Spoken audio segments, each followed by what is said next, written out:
Welcome to the Catholic Cafe, where Catholic truth is served fresh daily. We've made you a reservation in the luxurious corner booth, so come on in and see what's on the menu today. Now, here's your host, Deacon Jeff Drzymski.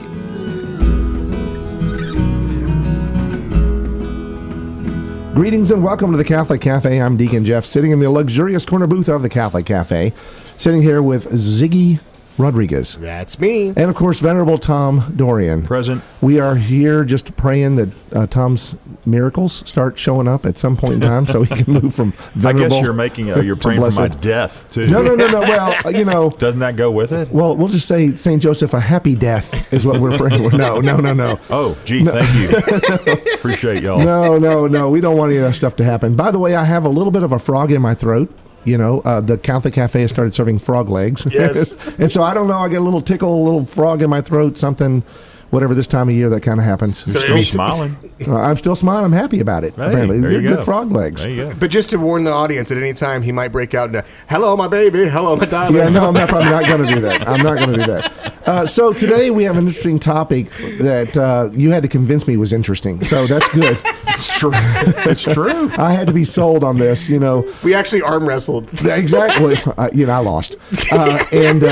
Ziggy has these ideas sometimes. I don't know. He sits like in this little, what do they call those sensory deprivation chambers?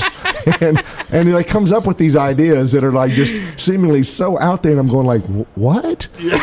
But, interestingly, this one, you started talking. You wanted to talk about the universal destination of goods, which is not something that rolls off the tongue. But interestingly, I've been listening to the Catechism of the Year with Father Mike Schmitz, and just recently we talked about the seventh commandment, and we talked, "Thou shalt not steal." And then he read to us in the Catechism this little section on the universal destination of goods, and I thought, well, this is divine inspiration, divine intervention. This is divinely inspired. We are going to be talking about the universal destination of goods. Our Lord knows how to break through a sensory deprivation tank. Yes, So. exactly right. Exactly right. And through my thick skull also. So all that stuff works together for the good somehow. And so what we're going to talk about is this concept. And I have to admit, when I was listening to the Catechism in a Year, I'd heard that term before, but it was one of those kind of things that when you hear it, you kind of go like, yeah, I don't care. And it just kind of goes in the back of your mind. I mean, let's be honest. The average person listening to those kinds of terms don't always just go like, you're not standing on the street corner, all the masses are gathering together and talking about the universal destination of goods. However, when you start to hear the words that are said, you start to realize that this concept greatly impacts our entire society. Mm-hmm. And some of the things that we take for granted, some of the things that we think are good and holy, and then they turn out not to be so good and not to be so holy based on how we view them. Right. So what we should do is, again, this shows up in the Catechism in Part 3, the Life in Christ, where it's talking about the Ten Commandments, and then it goes into the seventh commandment, which is, you shall not steal. And there's a little bit about stealing there at the beginning in paragraph 2401, but I do want to read the subsequent paragraphs, and that'll be sort of like, I guess, the basis of our discussion here, because I think it's really important to talk about. So let's look at 2402, which is titled The Universal Destination and the Private Ownership of Goods. In the beginning, God entrusted the earth and its resources to the common stewardship of mankind to take care of them, master them by labor, and enjoy their fruits. The goods of creation are destined for the whole human race. However, the earth is divided up among men to assure the security of their lives, endangered by poverty and threatened by violence. The appropriation of property is legitimate for guaranteeing the freedom and dignity of persons, and for helping each of them to meet his basic needs and the needs of those in his charge. It should allow for a natural solidarity to develop between men. The right to private property, acquired or received in a just way, does not do away with the original gift of the earth to the whole of mankind. The universal destination of goods remains primordial, even if the promotion of the common good requires respect for the right to private property and its exercise. In his use of things, man should regard the external goods he legitimately owns not merely as exclusive to himself, but common to others, also in the sense that they can benefit others as well as himself. The ownership of any property makes its holder a steward of providence, and the task of making it fruitful and communicating its benefits to others, first of all, his family. Goods of production, material or immaterial, such as land, factories, practical or artistic skills, oblige their possessors to employ them in ways that will benefit the greatest number. Those who hold goods for use and consumption should use them with moderation, reserving the better part for guests, for the sick, and the poor. So, and I'll just, the last little section here, it says, political authority has the right and duty to regulate the legitimate exercise of the right to ownership for the sake of the common good. Now, again, the Catechism lays all this out, talking about whose goods are they, Right. essentially, and including in those talents, gifts, skills, all the things that we can do, but also all the things that we can own, all the things of creation. Right, all of this is setting up to say, like, what is stealing, and so that's not really what we're covering here. Right. But it's wanting to define goods, Yes. in a way. But this is an interesting concept: the universal destination of goods. I know a lot of times people have heard this expression, like, this is not my money. I'm just taking care of it.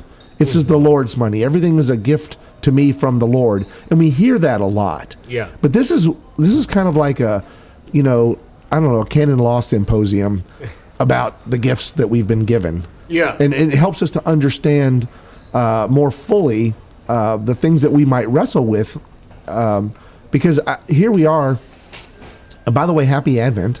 I mean, we're in the first Sunday of Advent, and this week of Advent starts, and we are entering into a season of preparation for what has become in our society, in our nation especially, but in our world, a season of materialism, right, for a lot of people. And it's all about the shopping, it's all about the buying, it's all about the eating, it's all about the stuff and more stuff, right? Ownership and having all these things, and then buying things to give to others, expecting things in return. And it's become a lot of materialism. And I think it's a good thing for us to understand this concept of the universal destination of goods. So Sam, give us Sam Rodriguez, the Ziggy definition or understanding of the universal destination of goods. Well, I think the reason it's really important for us in this day and age, especially, is we live in a culture, right, that's very me-centered, right, and we also live in a culture that's obsessed with money and the concept of private property, right? Basically, everything can be reduced to private property these days, either private property or it's public property owned by the government, which also, is not owned by you, right? And Right. It's very different insofar as, just to cast a vision for what Christendom used to look like. I mean, we're going way, way back, hundreds and hundreds of years ago. But, once upon a time, what you had was everything was held in common, right? In terms of the common lands. Like you had a king who technically was the owner of the lands, right? Because stuff was entrusted to his stewardship, and he had lords, right? And they had castles, the lord of the manor, and we might think, oh, look at these big rich elites who are running these castles, and look how cruelly they're treating these serfs. And listen, I'm sure there were plenty of lords of the manor who were treating serfs very, very badly. Right. But it's not, and just like there were some very bad kings, but there's also some sainted kings, and there's some sainted lords. And the way they were supposed to be conducting themselves was from a place of stewardship, where actually the reality is, like the lord of the manor, he didn't own those lands. Those were common lands that were entrusted to his stewardship to manage, and he was supposed to care for those who were bound to the land. Those who were bound to the land, they did have to work certain hours of the week to fulfill an obligation to the estate. But the fact of the matter is, they had just tons of acres available to them, right? In terms of, for agricultural purposes, for growing livestock, for growing crops, for getting timber, for fishing, all of these things. And so we have this image of the peasants of the medieval times just living this dark, terrible life, right? But in fact, there's something that there's a purity when you read passages like this in the Catechism, there's a purity to the life that they led, especially if they're ones who are blessed to live in a place where there's a saintly king and a saintly lord and stuff like that. That's right. To where they are able to. It's not all about me. Right, they're living in community with one another. They're able to care for their families and care for one another. And there's a lot about the culture back then that is foreign to us. But you compare that to this day and age, and we've got sort of the liberal economic framework, right, that we've had now for centuries, where it's all about me. It's all about maximizing my own utility. It's all about private property. It's all about what I own. And if I give something, it's because I'm choosing to give something, and it's up to, and I don't have to give anything. Right. You know what I mean? And that is basically the culture that we live in. Now, I don't want to make this like a kind of a false black and white thing, of because all we'll say capitalism, all of this of property ownership and rights is not grounded in selfishness. Right. But it easily can be.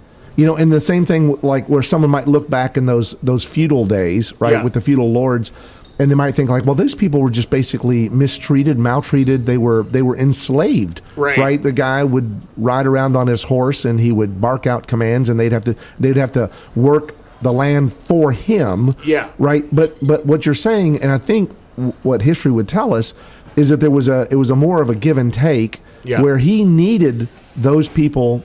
Like, as he's the Lord of those lands that are not his own, that he's overseeing, right, in stewardship, that he needs those people to be in good stead, to be stable, to be fed, to be taken care of.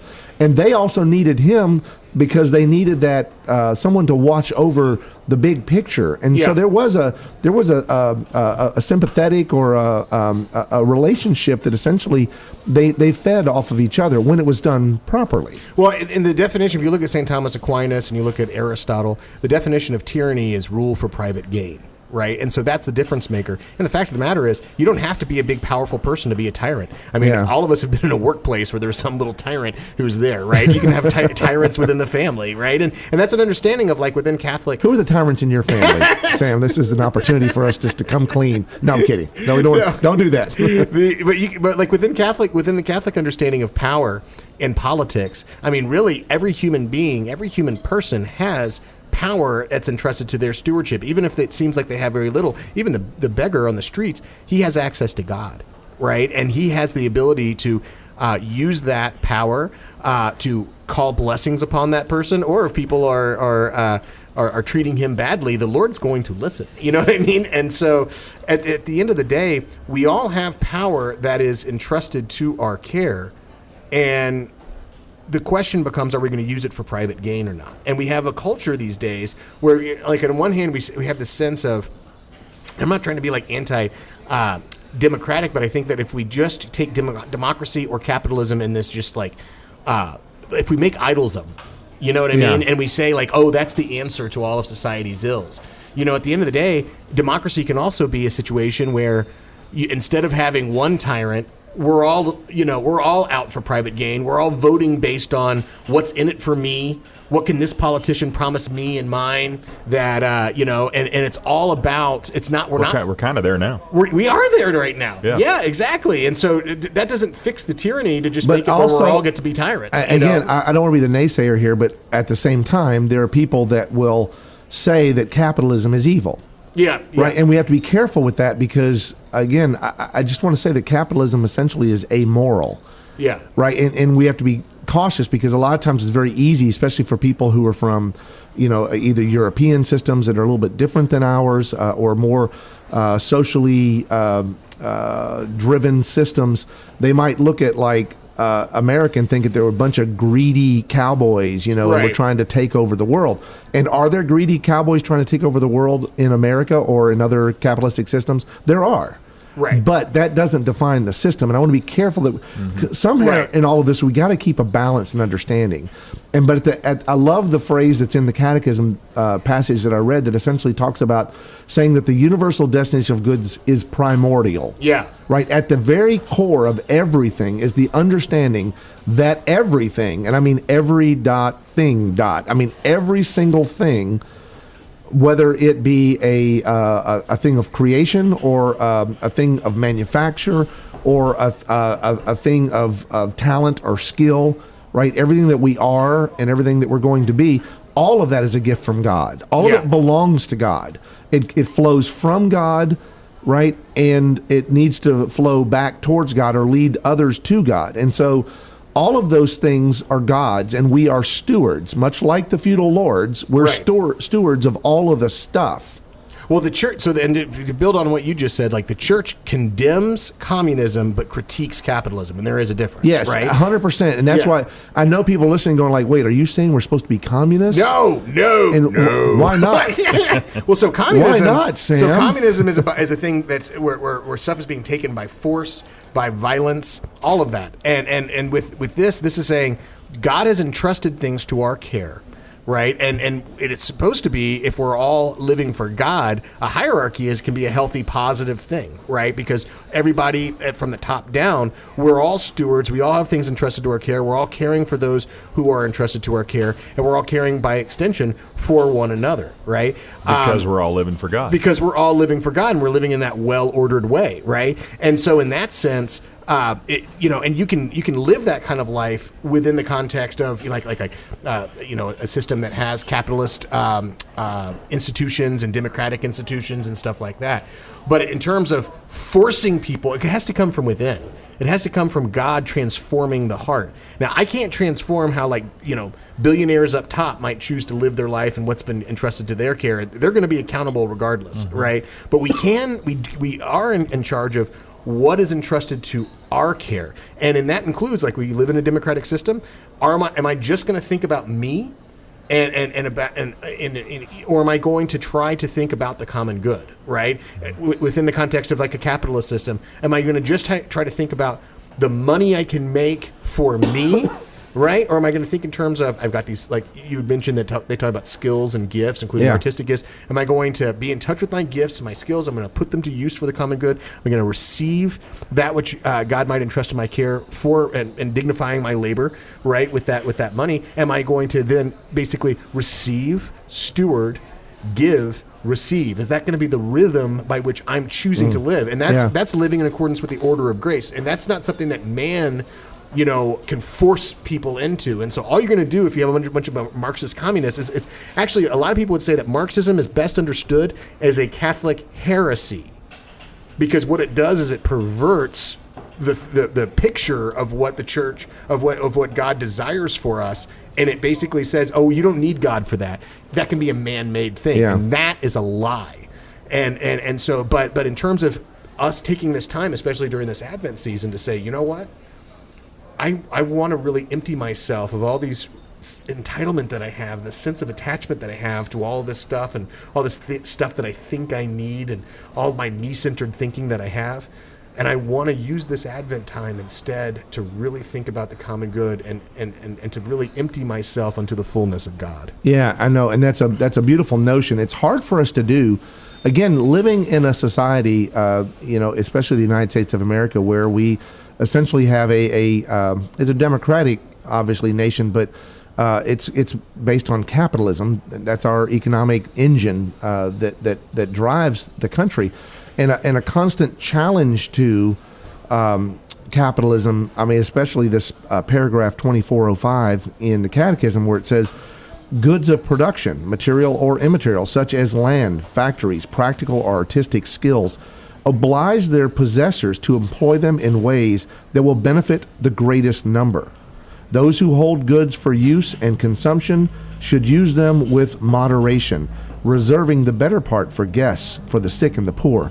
That's a direct challenge to the way that we think, right? Now, a lot of times people are going to think like, well, how do I do that? I mean, are you telling me I shouldn't have savings?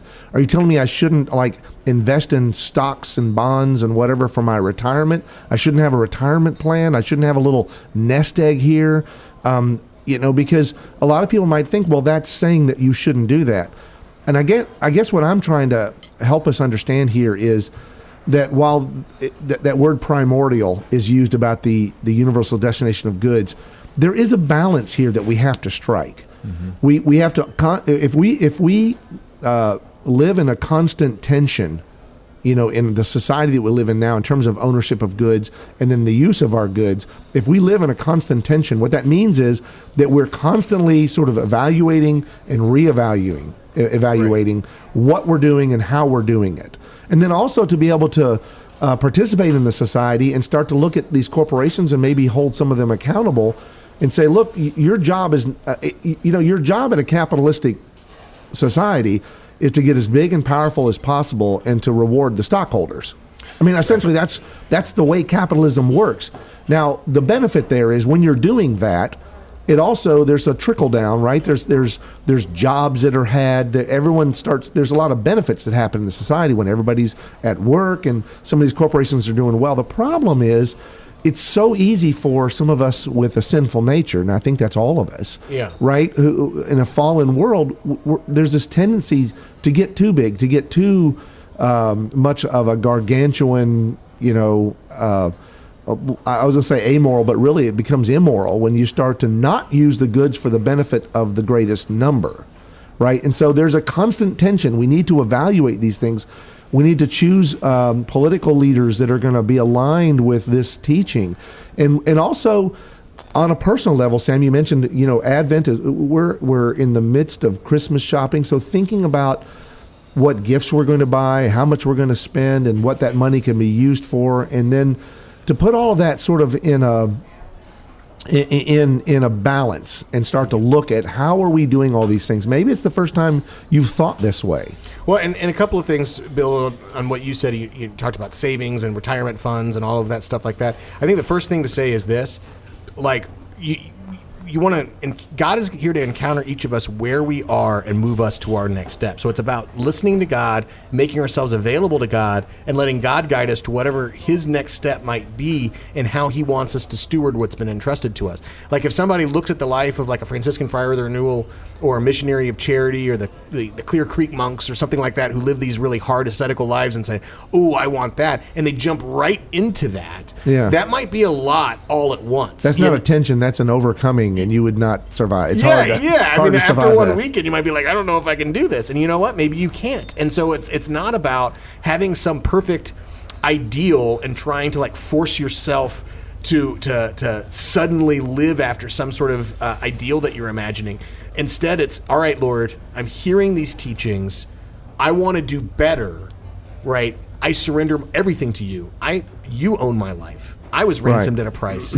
I entrust myself to you. What you call me to do, I will do. And not only myself, but everything that I have. Everything that I have. Everything that I will get, and everything that I give. Because stewardship and discernment and surrender, all of that goes hand in hand. But it's critical that we do that because we have to sort of divest ourselves of the sense of I own all of this and it all belongs to me, and it's here's something like if we went further in the reading of the Catechism, it's an interesting thing they talk about. Like if a starving man steals bread from you, it's actually not theft because it's not an ends justify the means thing, because within Catholic teaching that's not moral theology. We don't have an ends justifies the mean teaching anywhere. What it is if a starving man has stolen bread for you, he had a right to it. If you have a surplus of bread and he has none, he needs it. He needs it. He had a right to it. And the way that you don't. Also it's like especially that last little part of 2405. Reserving the better part for guests, for the sick and the poor. Right. So I'm not saying. Because a lot of times you say, well, there's obvious need, and you see the need, and everyone agrees that person needs it. But then there are people that think they need it. Right. And then it's just that line can get real blurry real fast. Well, that's what it comes down to, discernment. But if you contrast that to, you got people who have billions of dollars. Like I heard yesterday, Jeff Bezos, $6.5 million is equivalent to $5 for most of us. Yeah. Which is insane. And I'm not sitting here trying to like point a finger and cast, judgment on any particular person. But I am saying at the end of the day, if you look at the story of the rich man and Lazarus, it doesn't say anything that he did wrong. Right. And at the end of the day, the implication I think you'd say is sin of omission. If you're just sort of, you're that rich guy and it's all about you and you're not thinking about the poor guy that you're walking past, there is a problem there. Right. And that we do need to stop and reflect and think and surrender and discern.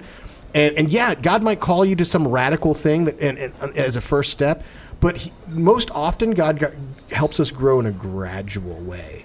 And he's going to guide, but he can't do that if we don't stop and surrender and make ourselves available. I don't want to sound like a broken record, but at the same time, I want people to understand that I realize, and I think the church realizes, that there are good things that some of these huge corporations do by employing lots and lots and lots of people, right? Yeah. And funneling money into the economy and creating a sense of stability.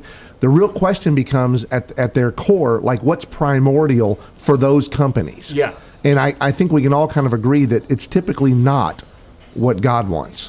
Yeah, oftentimes right, it's not. And that's the thing that we want to start to address. And we can really not. You and I, the three of us here in the Catholic Cafe, can't fix these major corporations. We can fix ourselves. Yes, and we can focus ourselves on the universal destination of goods, realizing that everything that is a gift to us, and that we're stewards over it, and how we use those gifts, how we share those gifts with others, what we do with them, and where we don't hoard them, and where we distribute them according to need.